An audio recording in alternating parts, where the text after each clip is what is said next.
आणि आत्ताच एक महत्त्वाची बातमी हाती येते। मुंबईमधून मुंबई विद्यापीठाचे कुलगुरू यांची गच्छंती होण्याची शक्यता व्यक्त केली जाते। ऋत्विक भालेकर आपल्याबरोबर आहे। ऋत्विक, काय माहिती?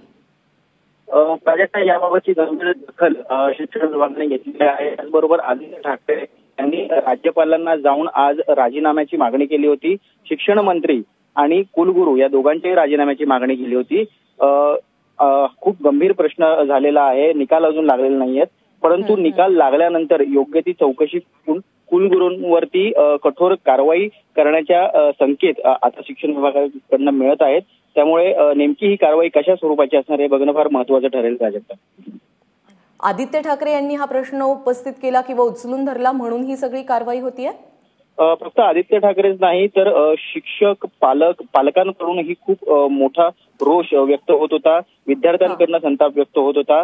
त्यांचे वर्ष वाया जाण्याची स्थिती आता निर्माण झालेली आहे। त्यामुळे एकंदरीतच दबाव जो आहे हा शिक्षण खात्यावरती वाढत होता, शिक्षण मंत्र्यांवर वाढत होता आणि त्या अनुषंगाने ही कारवाई होण्याची शक्यता वर्तवली जाते।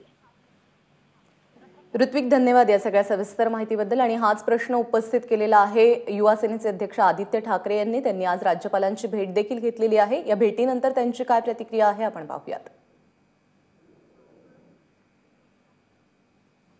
शिक्षण मंत्र्यांना आणि व्हाईस चान्सलरना या खात्यात किती हे कारभार जमतोय हे देखील बघणं गरजेचं आहे। आणि म्हणून मी हीच मागणी करीन मुख्यमंत्र्यांना की आपण जसं आता कदाचित लवकरच पोर्टफोलिओ वगैरे बदलले जातील, त्याच्यात शिक्षण मंत्र्यांना किती हे खातं जमतंय आणि व्हाईस चान्सलरना हे बघणं गरजेचं आहे। शिक्षण मंत्र्यांचा राजीनामा आणि नक्कीच राजीनामा मागता तुम्ही? नक्कीच आम्ही मागतोय, पण आम्ही मागण्यापेक्षा त्यांनी बदल केला तर मला वाटतं अजून चांगलं होईल। आणि आदित्य ठाकरेंच्या या मागणीवरती शिक्षण मंत्री विनोद तावडेंनी काय प्रतिक्रिया दिलेली आहे तीही जाणून घेऊयात। युवा सेनेचे प्रमुख आदित्य ठाकरे यांनी शिक्षण मंत्री आणि कुलगुरूंचा राजीनामा मागितला आहे।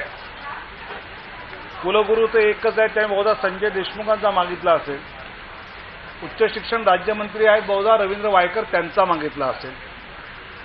दुसरं त्यांनी असं म्हटलं की या सगळ्या सिनेटच्या निवडणुका आणि असं सगळं असताना कुलसचिवांची बदली का केली? थोडं युवक संघटनेचं काम करताना कधी कधी अभ्यास कमी पडतो, मला मान्य आहे। कुलसचिवांची बदली उच्च शिक्षण विभागाने केलेली नसून ती मायनॉरिटी डिपार्टमेंटच्या केंद्र सरकारच्या यांनी केलेली